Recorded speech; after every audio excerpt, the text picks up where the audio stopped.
The Wind in the Willows, Chapter 10. The Further Adventures of Toad.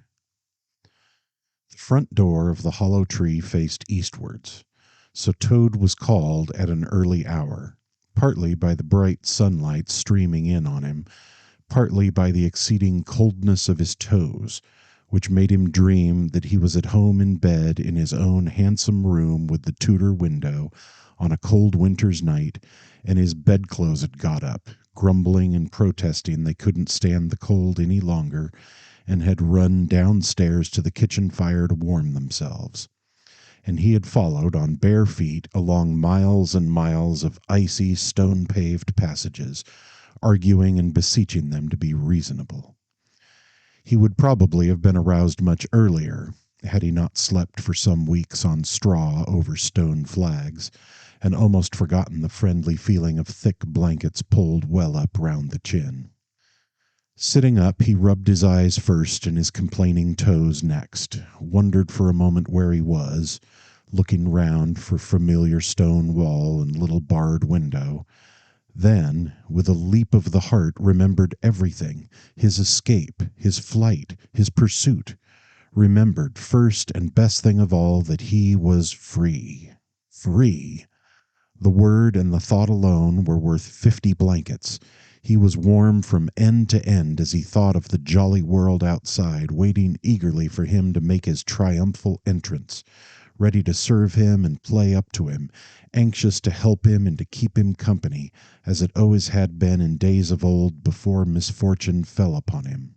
He shook himself and combed the dry leaves out of his hair with his fingers, and, his toilet complete, marched forth into the comfortable morning sun, cold but confident, hungry but hopeful, all nervous terrors of yesterday dispelled by rest and sleep and frank and heartening sunshine. He had the world all to himself that early summer morning. The dewy woodland, as he threaded it, was solitary and still. The green fields that succeeded the trees were his own to do as he liked with. The road itself, when he reached it, in that loneliness that was everywhere, seemed, like a stray dog, to be looking anxiously for company. Toad, however, was looking for something that could talk, and tell him clearly which way he ought to go. It's all very well, when you have a light heart and a clear conscience and money in your pocket, and nobody scouring the country for you, to drag you off to prison again, to follow where the road beckons and points, not caring whither. The practical Toad cared very much indeed, and he could have kicked the road for its helpless silence when every minute was of importance to him. The reserved rustic road was presently joined by a shy little brother in the shape of a canal, which took its hand and ambled along by its side in perfect confidence, but with the same tongue-tied, uncommunicative attitude towards strangers. "Bother them," said Toad to himself. "But anyhow, one thing's clear. They must both be coming from somewhere and going to somewhere. You can't get over that, Toad, my boy." So he marched on patiently by the water's edge.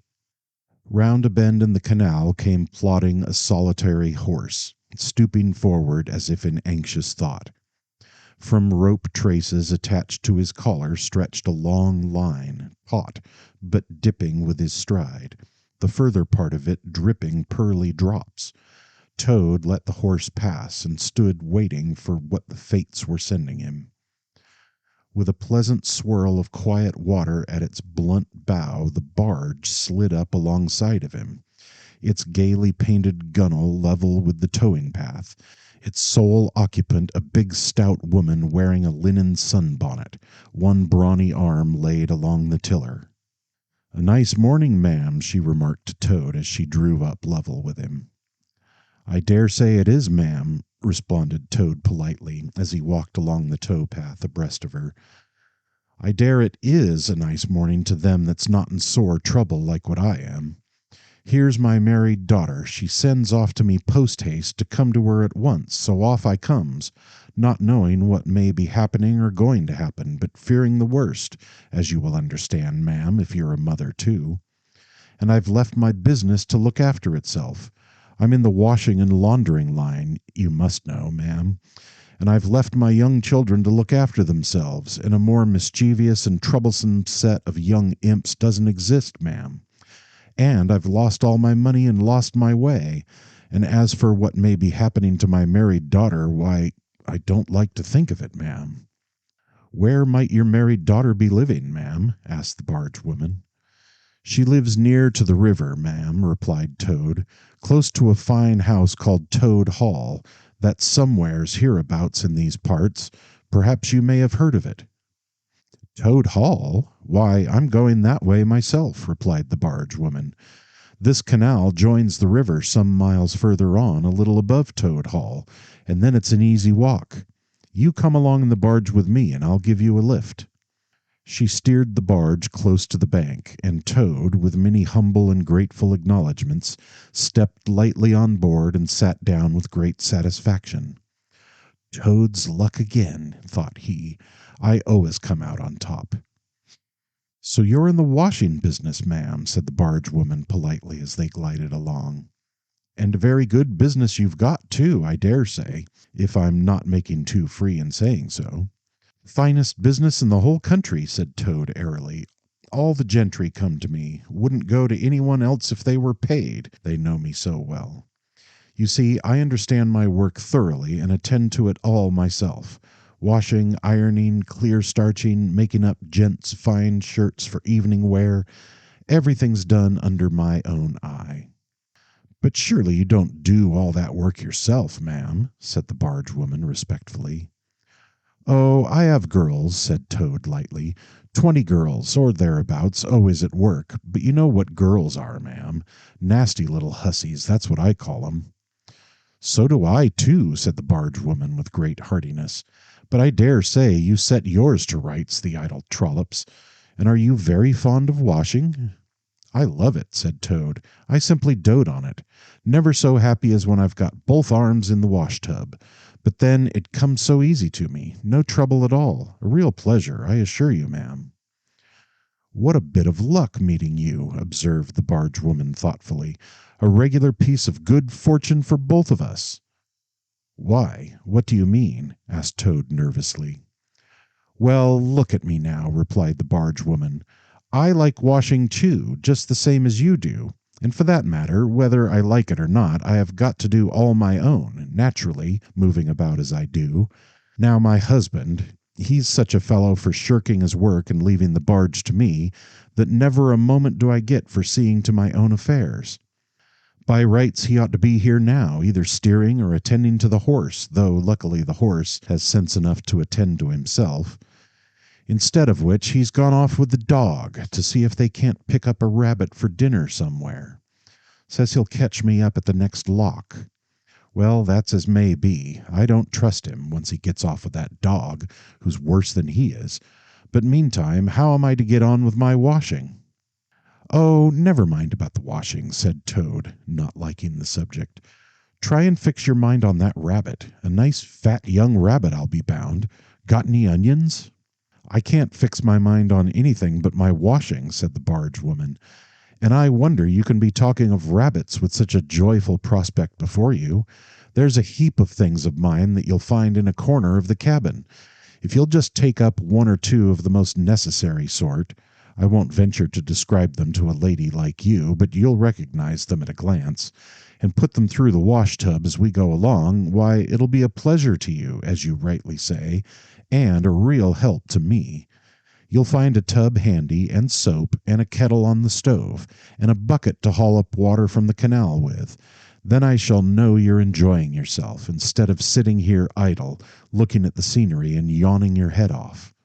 "Here, you let me steer," said Toad, now thoroughly frightened, "and then you can get on with your washing your own way. I might spoil your things, or not do 'em as you like. I'm more used to gentlemen's things myself. It's my special line." "Let you steer?" replied the barge woman, laughing. "It takes some practice to steer a barge properly. Besides, it's dull work, and I want you to be happy. No, you shall do the washing you are so fond of, and I'll stick to the steering that I understand. Don't try and deprive me of the pleasure of giving you a treat." Toad was fairly cornered. He looked for escape this way and that, saw that he was too far from the bank for a flying leap, and sullenly resigned himself to his fate. If it comes to that, he thought in desperation, I suppose any fool can wash. He fetched tubs, soap, and other necessaries from the cabin, selected a few garments at random, tried to recollect what he had seen in casual glances through laundry windows, and set to. A long half-hour passed, and every minute of it saw Toad getting crosser and crosser. Nothing that he could do to the things seemed to please them or do them good. He tried coaxing, he tried slapping, he tried punching. They smiled back at him out of the tub, unconverted, happy in their original sin. Once or twice he looked nervously over his shoulder at the barge woman, but she appeared to be gazing out in front of her, absorbed in her steering. His back ached badly, and he noticed with dismay that his paws were beginning to get all crinkly. Now Toad was very proud of his paws. He muttered under his breath words that should never pass the lips of either washerwoman or Toad's, and lost the soap for the 50th time. A burst of laughter made him straighten himself and look round. The bargewoman was leaning back and laughing unrestrainedly till the tears ran down her cheeks. "I've been watching you all the time," she gasped. "I thought you must be a humbug all along from the conceited way you talked. Pretty washerwoman you are. Never washed so much as a dishcloth in your life, I'll lay." Toad's temper, which had been simmering viciously for some time, now fairly boiled over, and he lost all control of himself. "You common, low, fat bargewoman," he shouted. "Don't you dare to talk to your betters like that. Washerwoman, indeed! I would have you know that I am a Toad, a very well-known, respected, distinguished Toad. I may be under a bit of a cloud at present, but I will not be laughed at by a bargewoman." The woman moved nearer to him and peered under his bonnet keenly and closely. "Why, so you are!" she cried. "Well, I never! A horrid, nasty, crawly Toad, and in my nice clean barge, too. Now that is a thing I will not have." She relinquished the tiller for a moment. One big mottled arm shot out and grabbed Toad by a foreleg, while the other gripped him fast by a hind leg. Then the world turned suddenly upside down. The barge seemed to flit lightly across the sky, the wind whistled in his ears, and Toad found himself flying through the air, revolving rapidly as he went. The water, when he eventually reached it with a loud splash, proved quite cold enough for his taste, though its chill was not sufficient to quell his proud spirit or slake the heat of his furious temper. He rose to the surface spluttering, and when he had wiped the duckweed out of his eyes, the first thing he saw was the fat bargewoman looking back at him over the stern of the retreating barge and laughing. And he vowed, as he coughed and choked, to be even with her. He struck out for the shore, but the cotton gown greatly impeded his efforts, and when at length he touched land, he found it hard to climb up the steep bank unassisted. He had to take a minute or two's rest to recover his breath. Then, gathering his wet skirts well over his arms, he started to run after the barge as fast as his legs would carry him, wild with indignation, thirsting for revenge. The bargewoman was still laughing when he drew up level with her. "Put yourself through your mangle, washerwoman," she called out, "and iron your face and crimp it, and you'll pass for quite a decent-looking Toad." Toad never paused to reply. Solid revenge was what he wanted, not cheap, windy, verbal triumphs, though he had a thing or two in his mind that he would have liked to say. He saw what he wanted ahead of him. Running swiftly on, he overtook the horse, unfastened the tow rope, and cast off, jumped lightly on the horse's back, and urged it to a gallop by kicking it vigorously in the sides. He steered for the open country, abandoning the tow path, and swinging his steed down a rutty lane. Once he looked back, and saw that the barge had run aground on the other side of the canal, and the bargewoman was gesticulating wildly and shouting, "Stop! Stop! Stop!" "I've heard that song before," said Toad, laughing, as he continued to spur his steed onward in its wild career. The barge horse was not capable of any very sustained effort, and its gallop soon subsided into a trot, and its trot into an easy walk. But Toad was quite contented with this, knowing that he, at any rate, was moving, and the barge was not. He had quite recovered his temper, now that he had done something he thought really clever, and he was satisfied to jog along quietly in the sun, steering his horse along byways and bridle paths, and trying to forget how very long it was since he had had a square meal, till the canal had been left very far behind him. He had traveled some miles, his horse and he was feeling drowsy in the hot sunshine, when the horse stopped, lowered his head, and began to nibble the grass. And Toad, waking up, just saved himself from falling off by an effort. He looked around him and found that he was on a wide common, dotted with patches of gorse and bramble as far as he could see. Near him stood a dingy gypsy caravan, and beside it a man was sitting on a bucket turned upside down, very busy smoking. A fire of sticks was burning nearby, and over the fire hung an iron pot, and out of that pot came forth bubblings and gurglings, and a vague suggestive steaminess. Also smells, warm, rich, and varied smells, that twined and twisted and wreathed themselves at last into one complete, voluptuous, perfect smell that seemed like the very soul of nature taking form and appearing to her children. A true goddess, a mother of solace and comfort. Toad now knew well that he had not been really hungry before. What he had felt earlier in the day had been a mere trifling qualm. This was the real thing at last, and no mistake, and it would have to be dealt with speedily too, or there would be trouble for somebody or something. He looked the gypsy over carefully, wondering vaguely whether it would be easier to fight him or cajole him. So there he sat and sniffed and looked at the gypsy, and the gypsy sat and smoked and looked at him. Presently the gypsy took his pipe out of his mouth and remarked in a careless way, "Want to sell that there horse of yours?" Toad was completely taken aback. He did not know that gypsies were very fond of horse dealing, and never missed an opportunity, and he had not reflected that caravans were always on the move and took a deal of drawing. It had not occurred to him to turn the horse into cash, but the gypsy's suggestion seemed to smooth the way towards the two things he wanted so badly, ready money and a solid breakfast. "What?" he said. "Me sell this beautiful young horse of mine? Oh, no, it's out of the question. Who's going to take the washing home to my customers every week? Besides, I'm too fond of him. He simply dotes on me." "Try and love a donkey," suggested the gypsy. "Some people do." "You don't seem to see," continued Toad, "that this fine horse of mine is a cut above you altogether. He's a blood horse, he is, partly. Not the part you see, of course, another part.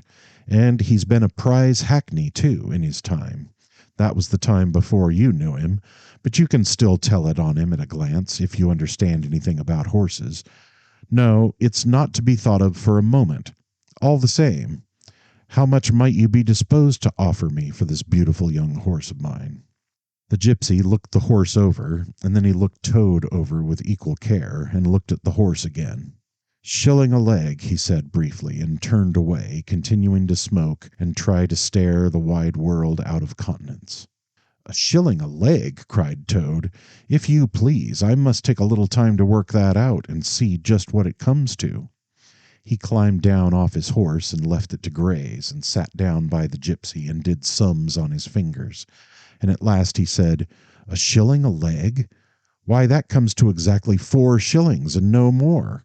Oh, no, I could not think of accepting 4 shillings for this beautiful young horse of mine." "Well," said the gypsy, "I'll tell you what I will do. I'll make it 5 shillings, and that's 3 and 6pence more than the animal's worth. That's my last word."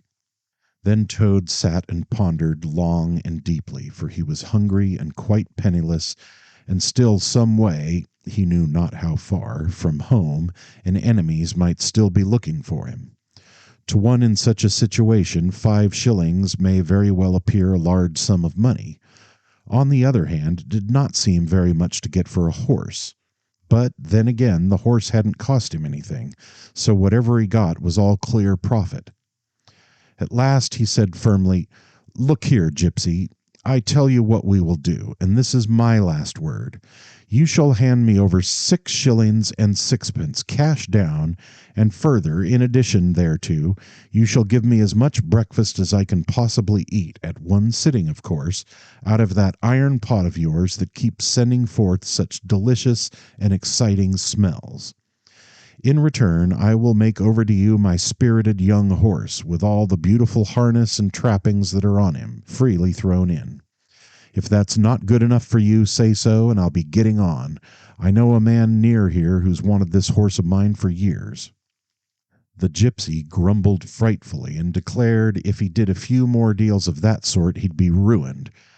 But in the end he lugged a dirty canvas bag out of the depths of his trouser pocket and counted out 6 shillings and sixpence into Toad's paw. Then he disappeared into the caravan for an instant and returned with a large iron plate and a knife, fork, and spoon. He tilted up the pot, and a glorious stream of hot, rich stew gurgled into the plate. It was indeed the most beautiful stew in the world, being made of partridges and pheasants and chickens and hares and rabbits and peahens and guinea fowls and one or two other things. Toad took the plate on his lap, almost crying, and stuffed and stuffed and stuffed, and kept asking for more, and the gypsy never grudged it him. He thought that he had never eaten so good a breakfast in all his life. When Toad had taken as much stew on board as he thought he could possibly hold, he got up and said good-bye to the gypsy, and took an affectionate farewell of the horse. And the gypsy, who knew the riverside well, gave him directions which way to go, and he set forth on his travels again in the best possible spirits. He was, indeed, a very different Toad from the animal of an hour ago. The sun was shining brightly, his wet clothes were quite dry again, he had money in his pocket once more, he was nearing home and friends and safety, and, most and best of all, he had had a substantial meal, hot and nourishing, and felt big and strong and careless and self-confident. As he tramped along gaily, he thought of his adventures and escapes, and how, when things seemed at their worst, he had always managed to find a way out, and his pride and conceit began to swell within him. "Ho, ho!" he said to himself, as he marched along with his chin in the air. "What a clever Toad I am! There is surely no animal equal to me for cleverness in the whole world. My enemies shut me up in prison, encircled by sentries, watched night and day by warders. I walk out through them all by sheer ability coupled with courage. They pursue me with engines and policemen and revolvers. I snap my fingers at them and vanish, laughing, into space. I am unfortunately thrown into a canal by a woman fat of body and very evil-minded. What of it?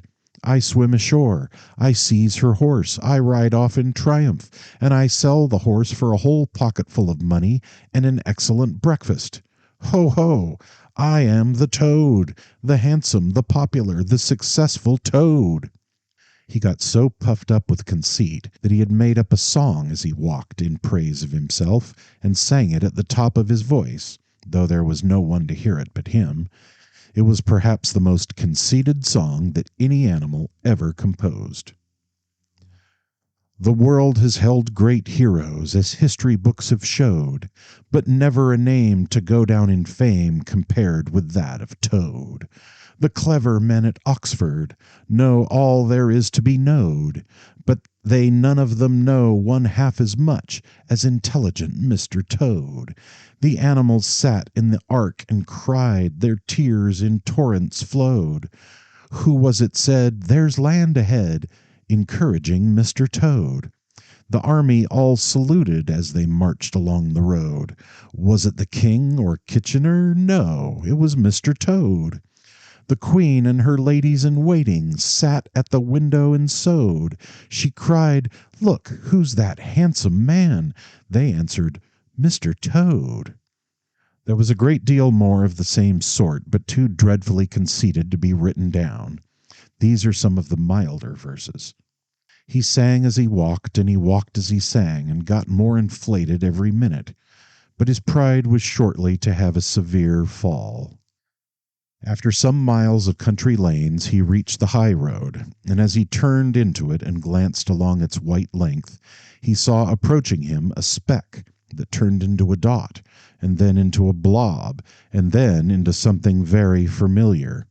And a double note of warning, only too well known, fell on his delighted ear. "This is something like," said the excited Toad. "This is real life again. This is once more the great world from which I have been missed so long. I will hail them, my brothers of the wheel, and pitch them a yarn of the sort that has been so successful hitherto, and they will give me a lift, of course, and then I will talk to them some more, and perhaps with luck it may even end in my driving up to Toad Hall in a motor car. That will be one in the eye for Badger." He stepped confidently out into the road to hail the motor car, which came along at an easy pace, slowing down as it neared the lane, when suddenly he became very pale. His heart turned to water. His knees shook and yielded under him, and he doubled up and collapsed with a sickening pain in his interior.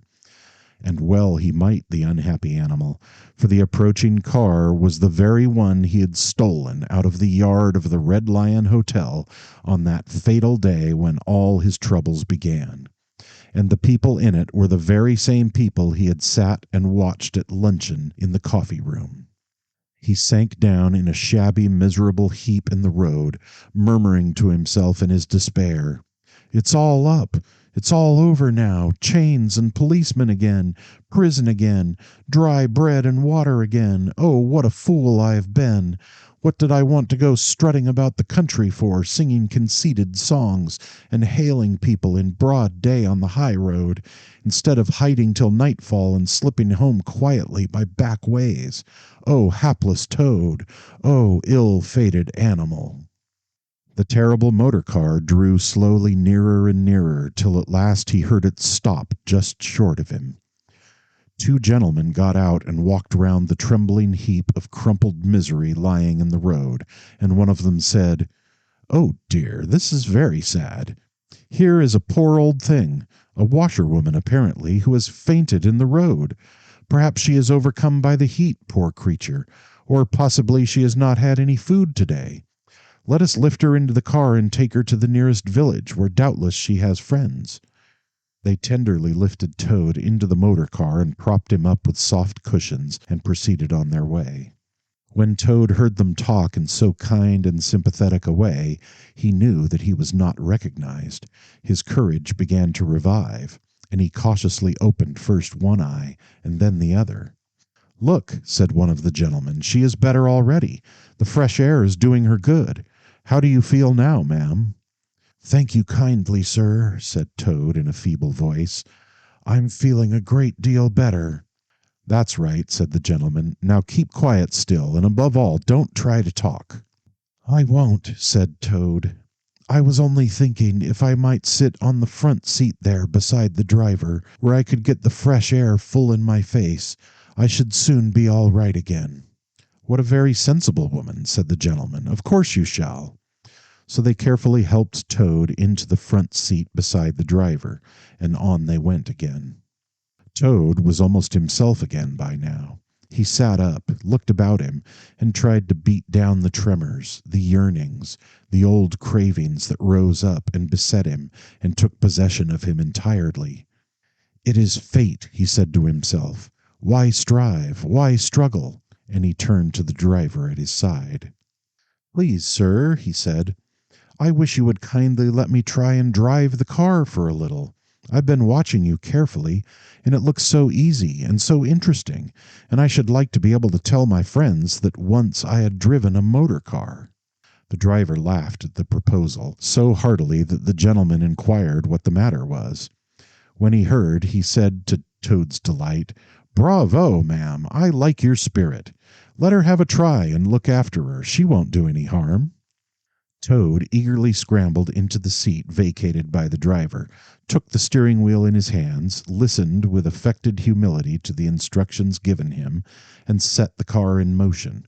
but very slowly and carefully at first, for he was determined to be prudent.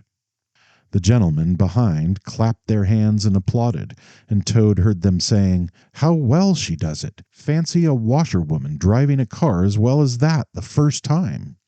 Toad went a little faster, then faster still, and faster. He heard the gentleman call out warningly, "Be careful, washerwoman!" and this annoyed him, and he began to lose his head. The driver tried to interfere, but he pinned him down in his seat with one elbow and put on full speed. The rush of air in his face, the hum of the engines, and the light jump of the car beneath him intoxicated his weak brain. "Washerwoman indeed!" he shouted recklessly. "Ho, ho! I am the Toad, the motor car snatcher, the prison breaker, the Toad who always escapes. Sit still, and you shall know what driving really is, for you are in the hands of the famous, the skillful, the entirely fearless Toad." With a cry of horror, the whole party rose and flung themselves on him. "Seize him!" they cried. "Seize the Toad, the wicked animal who stole our motor car. Bind him, chain him, drag him to the nearest police station. Down with the desperate and dangerous Toad." Alas, they should have thought. They ought to have been more prudent. They should have remembered to stop the motor car somehow before playing any pranks of that sort. With a half turn of the wheel, the Toad sent the car crashing through the low hedge that ran along the roadside. One mighty bound, a violent shock, and the wheels of the car were churning up the thick mud of a horse pond. Toad found himself flying through the air with a strong upward rush and delicate curve of a swallow. He liked the motion and was just beginning to wonder whether it would go on until he developed wings and turned into a toad bird, when he landed on his back with a thump in the soft, rich grass of a meadow. Sitting up, he could just see the motor car in the pond, nearly submerged. The gentleman and the driver, encumbered by their long coats, were floundering helplessly in the water. He picked himself up rapidly and set off running across country as hard as he could, scrambling through hedges, jumping ditches, pounding across fields, till he was breathless and weary and had to settle down into an easy walk. When he had recovered his breath somewhat and was able to think calmly, he began to giggle, and from giggling he took to laughing, and he laughed till he had to sit down under a hedge. "Ho, ho!" he cried, in ecstasies of self-admiration. "Toad again! Toad, as usual, comes out on the top! Who was it got them to give him a lift? Who managed to get on the front seat for the sake of fresh air?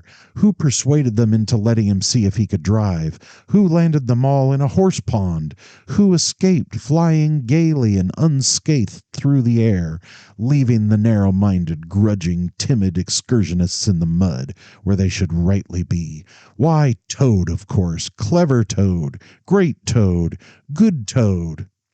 Then he burst into song again, and chanted with uplifted voice, "The motor car went poop, poop, poop, as it raced along the road. Who was it steered it into a pond? Ingenious Mr. Toad. Oh, how clever I am! How clever, how clever, how very clever!" A slight noise at a distance behind him made him turn his head and look. Oh, horror! Oh, misery! Oh, despair! About 2 fields off, a chauffeur in his leather gaiters and 2 large rural policemen were visible, running towards him as hard as they could go. Poor Toad sprang to his feet and pelted away again, his heart in his mouth. "Oh, my!" he gasped as he panted along. "What an ass I am! What a conceited and heedless ass! Swaggering again, shouting and singing songs again, sitting still and gassing again. Oh my! Oh my! Oh my!" He glanced back and saw to his dismay that they were gaining on him. On he ran desperately, but kept looking back, and saw that they still gained steadily. He did his best, but he was a fat animal, and his legs were short, and still they gained. He could hear them close behind him now. Ceasing to heed where he was going, he struggled on blindly and wildly, looking back over his shoulder at the now triumphant enemy, when suddenly the earth failed under his feet. He grasped at the air, and splash! He found himself head over heels in deep water, rapid water, water that bore him along with a force he could not contend with, and he knew that in his blind panic he had run straight into the river. He rose to the surface and tried to grasp the reeds and the rushes that grew along the water's edge close under the bank, but the stream was so strong that it tore them out of his hands. "Oh my!" gasped poor Toad. "If ever I steal a motor car again! If ever I sing another conceited song!" Then down he went and came up breathless and spluttering. Presently he saw that he was approaching a big dark hole in the bank just above his head, and as the stream bore him past he reached up with a paw and caught hold of the edge and held on.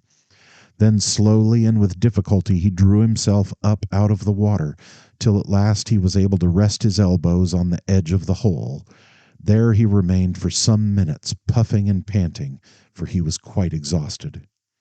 As he sighed and blew and stared before him into the dark hole, some bright small thing shone and twinkled in its depths, moving towards him. As it approached, a face grew up gradually around it, and it was a familiar face, brown and small with whiskers, grave and round with neat ears and silky hair. It was the water rat.